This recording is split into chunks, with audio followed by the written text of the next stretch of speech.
the Blackwood estate was shaking.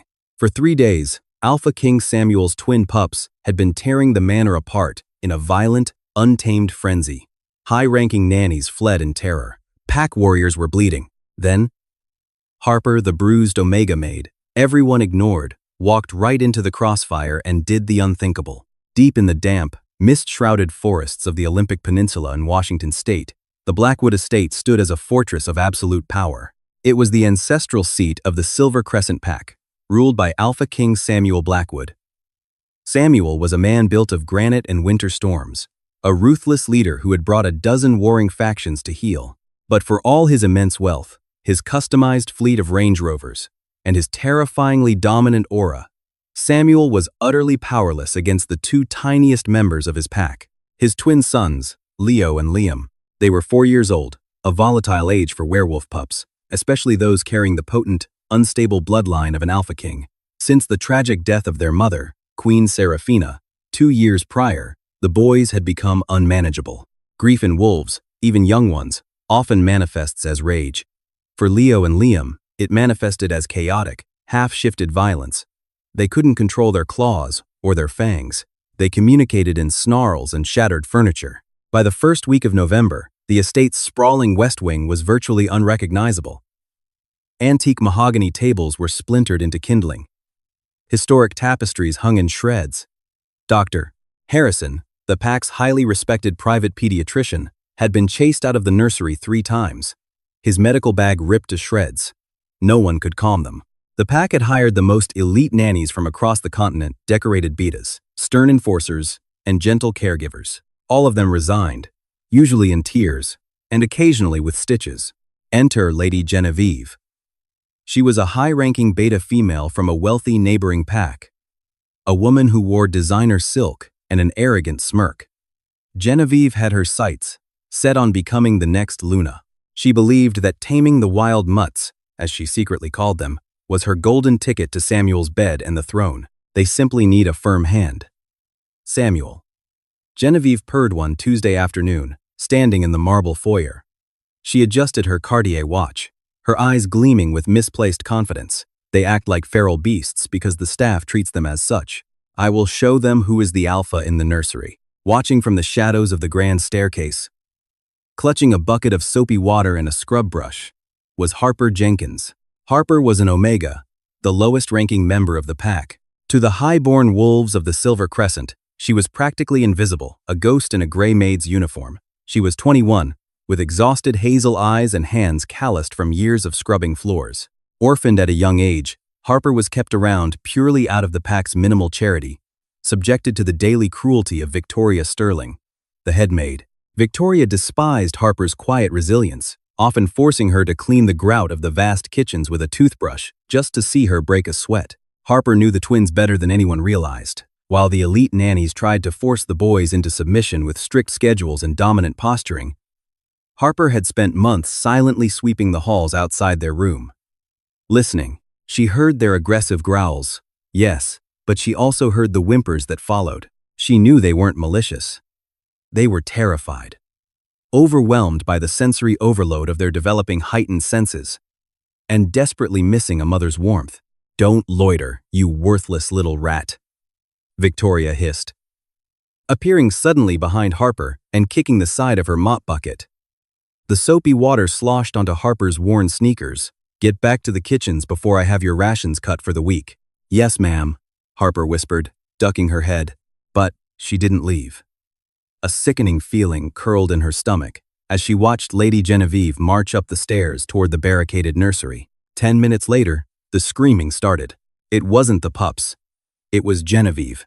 A horrific crash echoed through the manor, followed by the sound of splintering wood. The heavy oak doors of the nursery blew open, torn off their hinges. Genevieve stumbled out, her designer dress shredded, clutching her bleeding forearm. Her face was pale with terror. "Monsters!" she shrieked, scrambling backward down the plush carpet. "They're absolute monsters." Behind her, Leo and Liam emerged.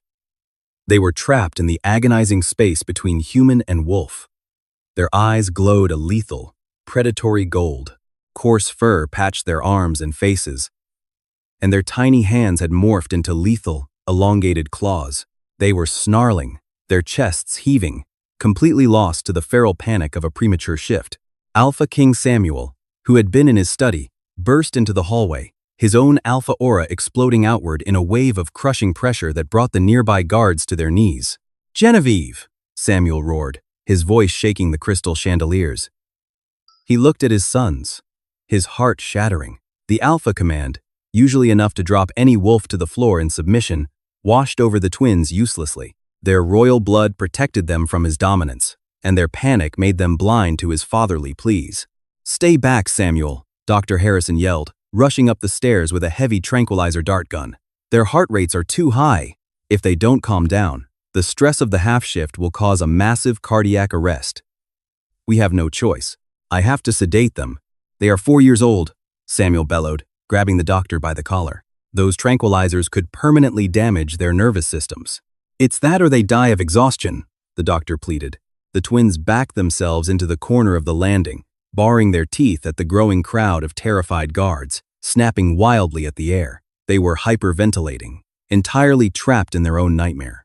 From the bottom of the stairs, Harper dropped her scrub brush. The loud clatter went unnoticed over the shouting.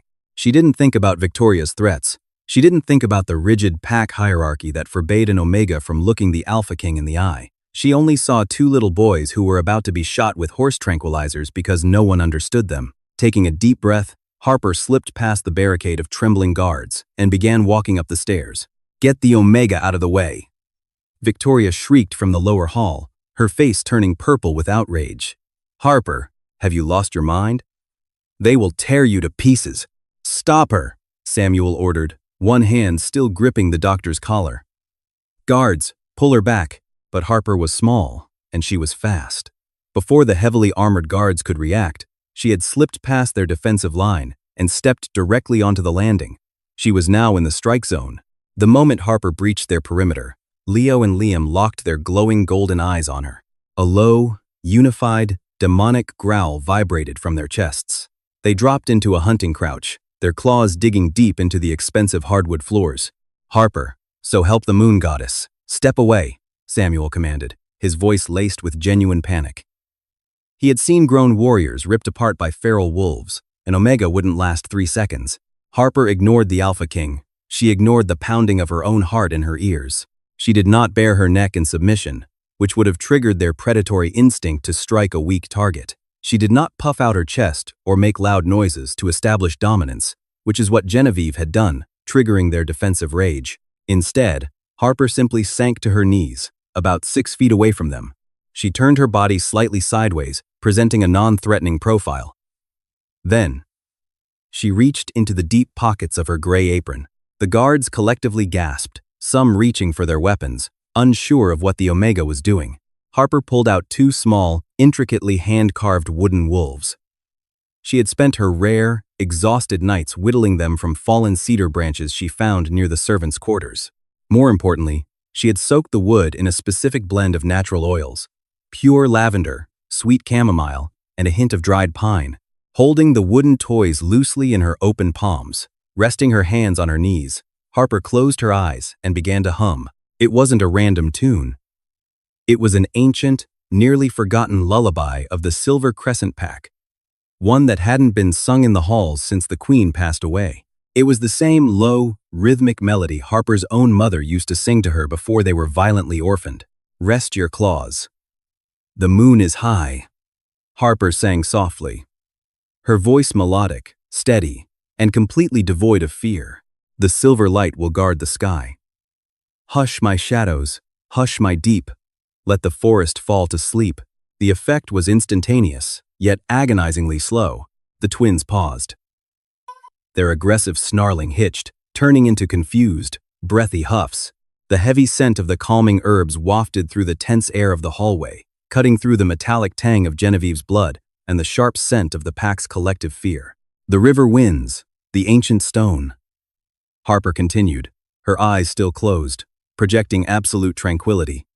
"You are safe. You are home." Leo was the first to move. The furious golden light in his eyes flickered, dimming back to his natural, striking stormy gray. He sniffed the air, his nose twitching as it caught the scent of the cedar toys. The scent of lavender and chamomile triggered a primal, soothing memory in his brain. It was the scent of safety. Slowly, the coarse fur on his arms began to recede into his skin. The terrifying claws shortened back into the fingernails of a little boy. Liam followed his brother's lead. The feral tension drained from their small bodies like water emptying from a basin. The entire hallway was dead silent, save for Harper's gentle singing. Alpha King Samuel stood completely frozen, his breath caught in his throat. "Doctor." Harrison slowly lowered the tranquilizer gun, his jaw practically on the floor. Leo took a tentative, wobbly step forward. Then another. He looked like a toddler waking up from a terrible night terror. He approached Harper, who finally opened her eyes and offered a warm, sad smile. She didn't reach for him, she let him make the choice.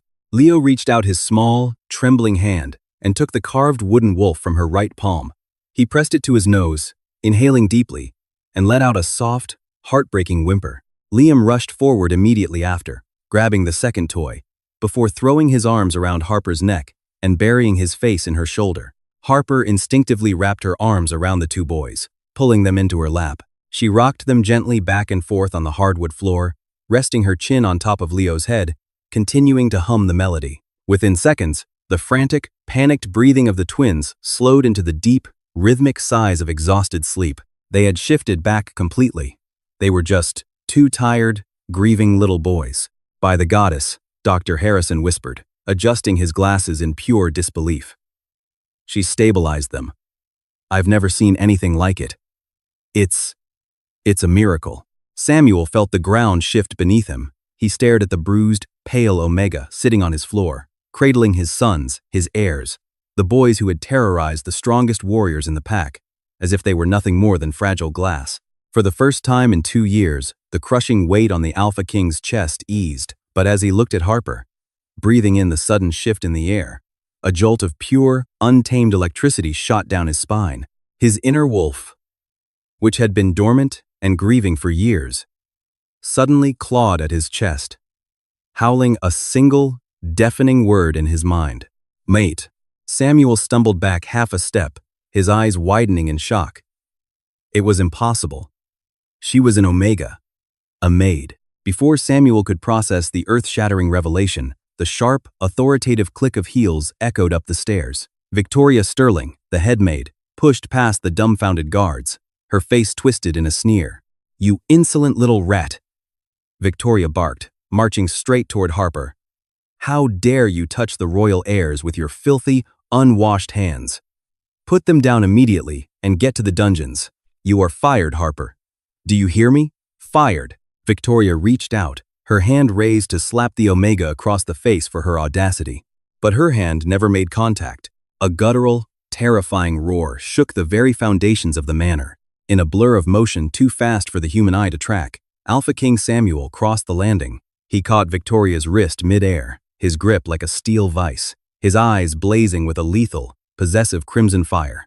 "If you ever speak to her like that again," Samuel snarled, his voice dropping an octave into a demonic rumble that made the entire pack drop to their knees, "I will rip your throat out with my bare teeth." Victoria Sterling's face drained of all color, leaving her looking like a hollowed-out porcelain doll. The head maid, who had terrorized the lower-ranking staff of the Silver Crescent for over a decade, whimpered as Alpha King Samuel's grip tightened on her wrist. The sound of a bone stress fracturing echoed faintly in the dead-silent hallway.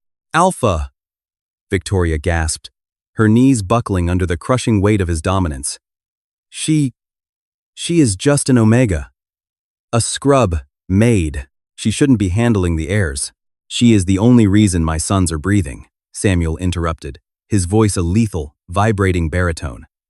He released her wrist with a flick of disgust, sending Victoria sprawling onto the plush carpet. "Pack your bags, Victoria. You are stripped of your rank and banished from the main estate.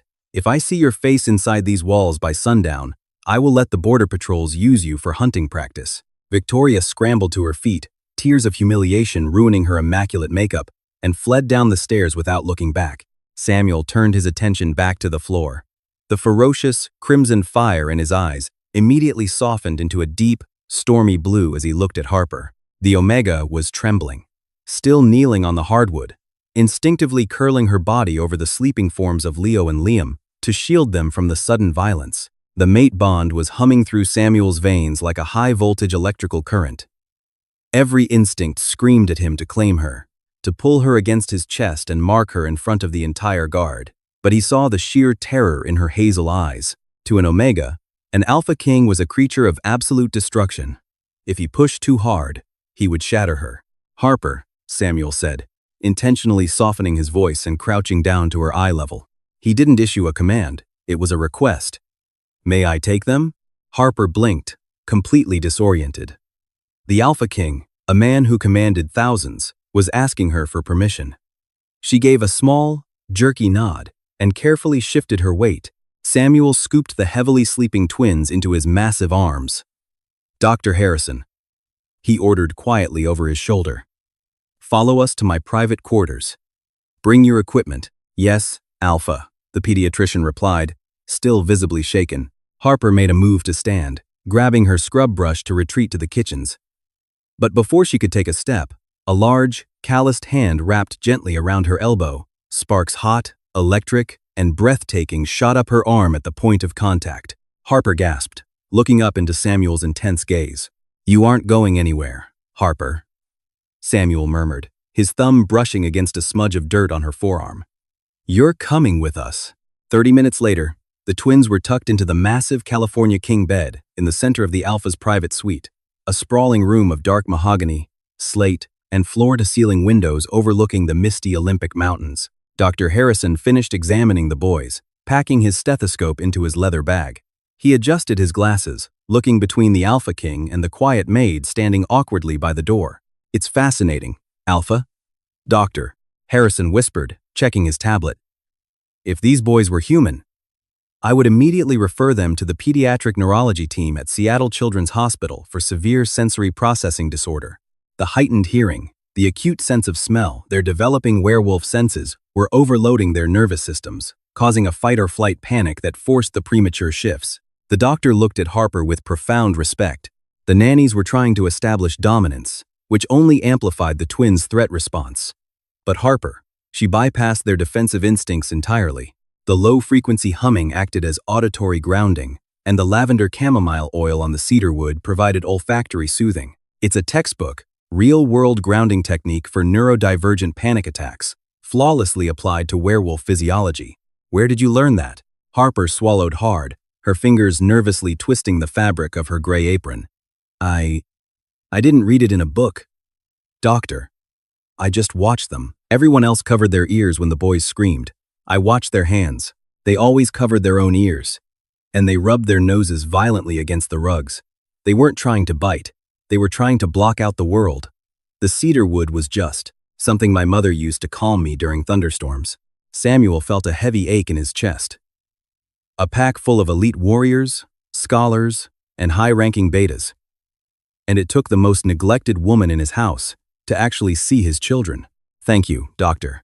"Leave us," Samuel commanded softly. Once the heavy oak doors clicked shut, Samuel walked slowly toward Harper. The sheer size of him, standing at 6'4" and radiating power, made her instinctively step back until her shoulders hit the wall. "Please don't punish me," Harper whispered, her gaze dropping to the floor.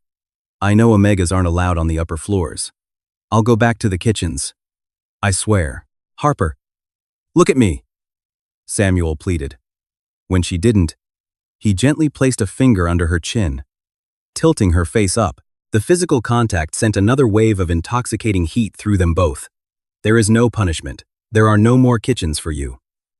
You are moving into the suite across the hall. You are the only one they trust. And," he paused, his voice dropping to a gravelly whisper, "my wolf refuses to let you out of my sight." Harper's breath hitched. She wasn't naive. She felt the sparks, but the idea that the Alpha King could be mated to a broken Omega was a fairy tale that only ended in tragedy in the real world. Outside the suite, hidden in the alcove of the hallway, Lady Genevieve stood rigidly, her manicured nails digging into her expensive silk dress until the fabric tore. She had listened to every word. Her arm was heavily bandaged from the twins' earlier attack, throbbing with pain and sheer, unadulterated hatred. A scrub maid, Genevieve hissed under her breath, her eyes narrowing into venomous slits. You think you've won? You little rat? Let's see how the Alpha King reacts when his precious Omegas turns out to be a lethal threat. For 3 glorious, uninterrupted days, the Blackwood estate experienced a profound peace it hadn't known since the death of Queen Seraphina. Harper's reality had completely inverted. She had been relocated from the damp, drafty servant quarters in the basement to a sprawling, sunlit guest suite directly across from the Alpha's private wing. Her worn, chemically stained gray uniforms were incinerated, replaced by a wardrobe Samuel had personally ordered from high-end boutiques in downtown Seattle. Soft cream cashmere sweaters, tailored denim, and silk pajamas that felt like spun water against her skin. More importantly, the twins were thriving. Leo and Liam shadowed Harper like little ducklings. Their previously feral, unpredictable nature, entirely subdued by her unwavering, quiet patience. She spent her mornings in the private, walled gardens, sitting on the manicured lawns while the boys chased butterflies, stopping only to run back and press their faces into her neck, grounding themselves with the scent of her lavender and chamomile oils. Samuel, too, was a profoundly changed man. The ruthless Alpha King, known for his cold efficiency, found himself cutting executive pack council meetings short just to sit on a stone bench and watch Harper weave daisy chains for his sons. He was courting her with agonizing, deliberate slowness. He knew she was a traumatized Omega, terrified of stepping out of line, so he communicated his intentions through small, overwhelming acts of devotion. He brought her perfectly brewed cups of Earl Grey tea in the mornings. He left a rare, first-edition copy of Jane Eyre on her nightstand, and whenever he passed her in the halls, his large, calloused hand would gently graze her lower back, a touch that sent a blinding, electric jolt of the mate bond straight to her core. But peace within the brutal hierarchy of werewolf society is always a fragile, fleeting illusion. On Thursday morning, Samuel was forced to leave the heavily fortified estate. A critical, long-standing territorial dispute with the Redwood Pack required his immediate, in-person presence in Portland, Oregon.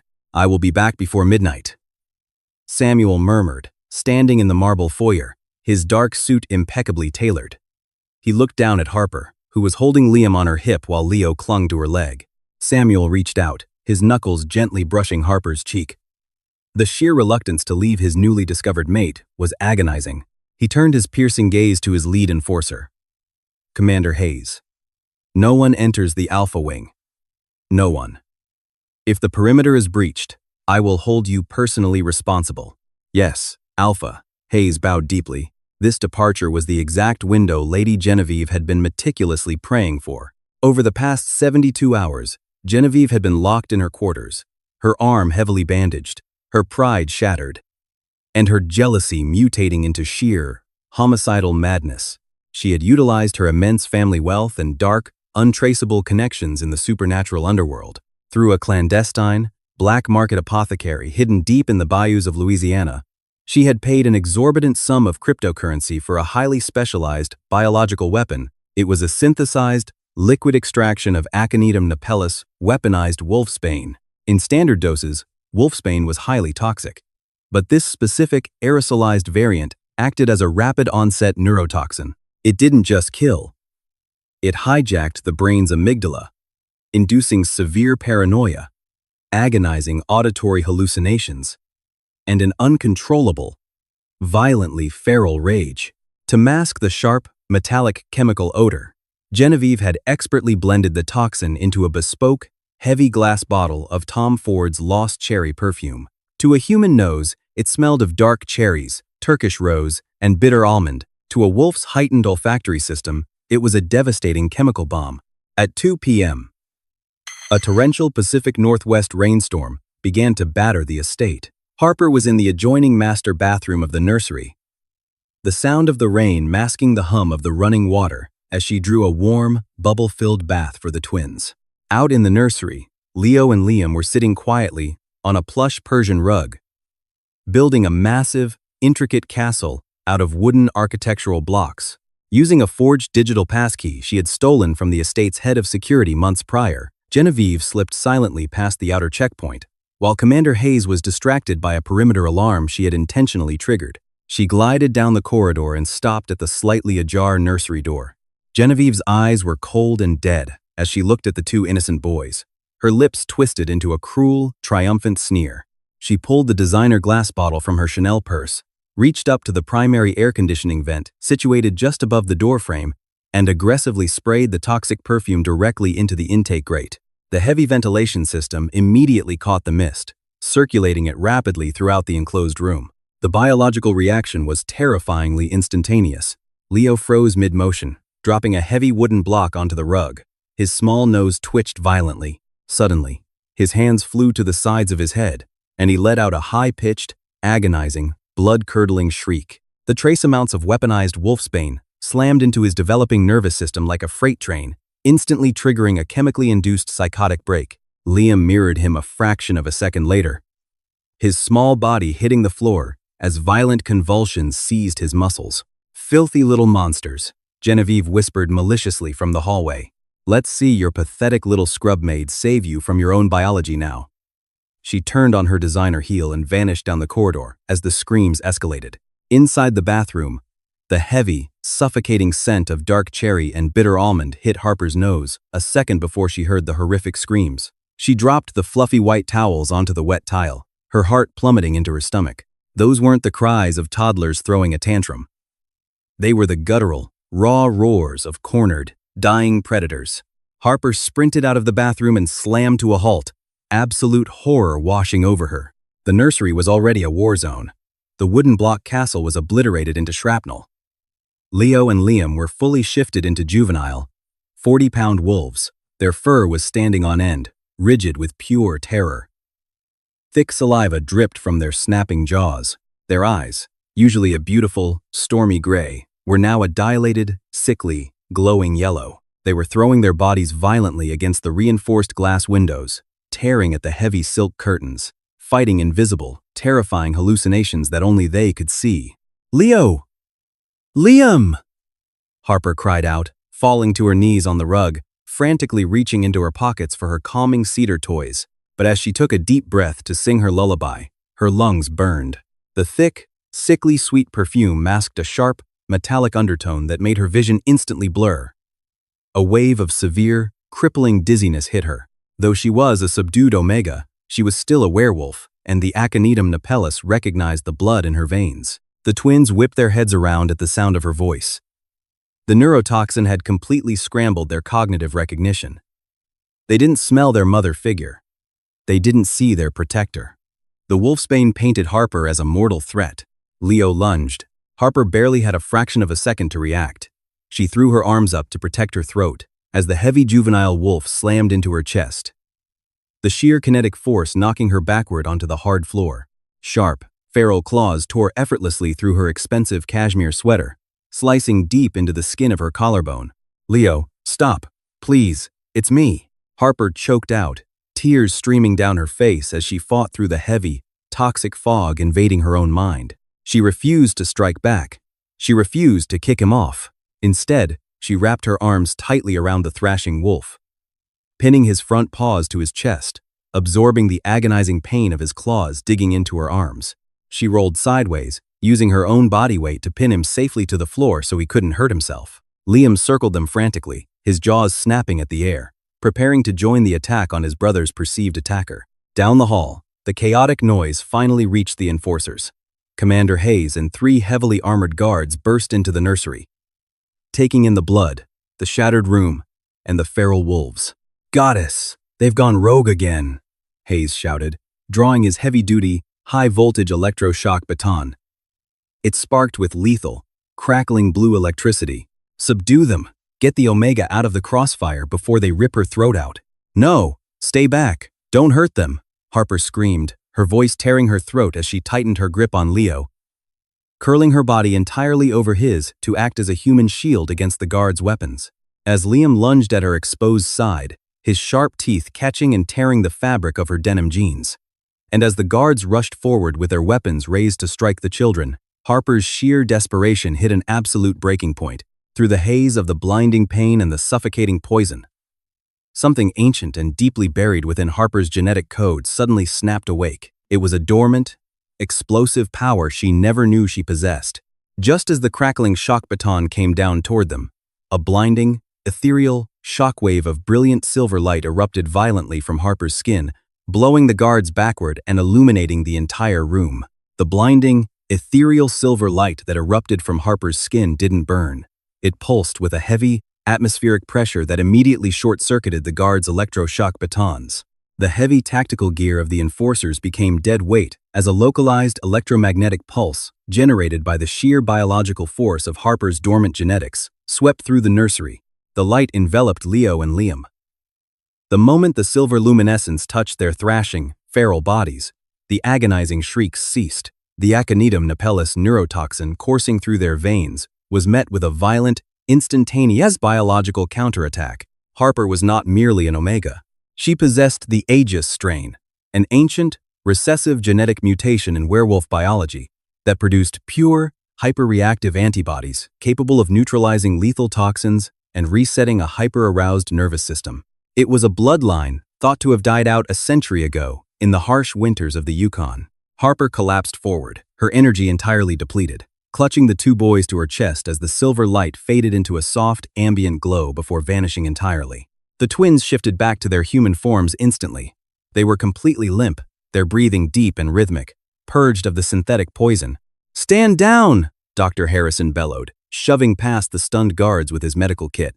He dropped to his knees beside Harper, pulling a portable mass spectrometer from his bag to take a rapid air quality sample. The machine beeped frantically. Before the doctor could read the digital display, the deafening roar of a Sikorsky S-76 helicopter echoed over the estate. Alpha King Samuel had not made it to Portland. 10 miles into the flight, the burgeoning mate bond had snapped like a physical whip across his chest, broadcasting Harper's sheer terror and physical pain directly into his nervous system. He had ordered the pilot to turn around, threatening to tear the rotor blades off himself if they didn't push the engines to the absolute limit. Less than 2 minutes later, the heavy nursery doors were completely obliterated, ripped from their steel hinges by a frantic, breathless Alpha King. Samuel's eyes were pitch black, his wolf entirely at the surface. He took in the destroyed room, the terrified guards, and the blood soaking the shoulder of Harper's torn cashmere sweater. Who did this? Samuel's voice wasn't a yell. It was a devastatingly low, subsonic vibration that cracked the remaining window panes in the room. Dr. Harrison held up the digital readout from the spectrometer, his hands trembling. Alpha. It was a biological attack. Aerosolized aconitum napellus, weaponized wolfsbane. It was engineered to trigger a fatal psychotic break in the twins. The doctor sniffed the air, his nose wrinkling. The poison was suspended in a highly concentrated synthetic carrier. I recognized the olfactory profile. It's Tom Ford's lost cherry. Samuel froze. The devastating realization clicked into place. He knew that heavy, suffocating scent of dark cherry and bitter almond. He had smelled it in the marble foyer just 3 days ago. Lady Genevieve, lock down the estate, Samuel commanded to his lead enforcer, his voice devoid of all mercy. No one leaves. Bring her to me. Down in the main courtyard, Lady Genevieve was already throwing her designer luggage into the back of her customized Mercedes-Benz G-Class. She fumbled with her keys, her heart pounding with a mixture of triumph and sheer panic. The alarms were blaring. She just needed to clear the front gates before the guards realized what had happened. She yanked the driver's side door open, only to have it slammed shut by a force that buckled the reinforced steel frame. Samuel stood behind her. The temperature in the courtyard seemed to drop 20 degrees. "Going somewhere, Genevieve?" he asked smoothly, though his fangs were fully elongated, resting against his bottom lip. Genevieve plastered on a fake, trembling smile. "Samuel! Thank the goddess you're back." The Omega, she went completely feral. She attacked the twins. "I was just leaving to get help." Samuel didn't let her finish. He unleashed his alpha aura, a crushing, physical weight that forced Genevieve to her knees on the cold cobblestone. He crouched down, retrieving a shattered piece of the bespoke perfume bottle his guards had just found in the nursery air vent. He dropped it in front of her. "You weaponized my children's biology," Samuel stated, his voice a chilling executioner's absolute. "You used my son's grief and sensory overload to try and murder my mate." Genevieve sobbed, the heavy perfume of cherry and almond now masked by the sour stench of her own terror. "She's an Omega. A scrub maid. She belongs in the dirt, Samuel. I am a highborn beta. I belong by your side." Samuel stood up, towering over her, and delivered his judgment for the entire courtyard to hear. He outlined her punishment with brutal, systemic precision, asset seizure. All of Genevieve's offshore accounts in the Cayman Islands, along with her PAC's land deeds, were immediately seized to fund a new pediatric neurology wing at the PAC hospital. Rank stripping. She was permanently stripped of her beta status, rendered a rogue, with no PAC protection or legal standing. Incarceration. She was sentenced to a life term in the Blackgate Lichen Penitentiary, a maximum security, silver-lined facility deep in the Nevada desert, designed for wolves who commit treason against an alpha bloodline. "Get her out of my sight," Samuel ordered the guards. He didn't look back as Genevieve was dragged away, screaming. Samuel sprinted back to the medical wing.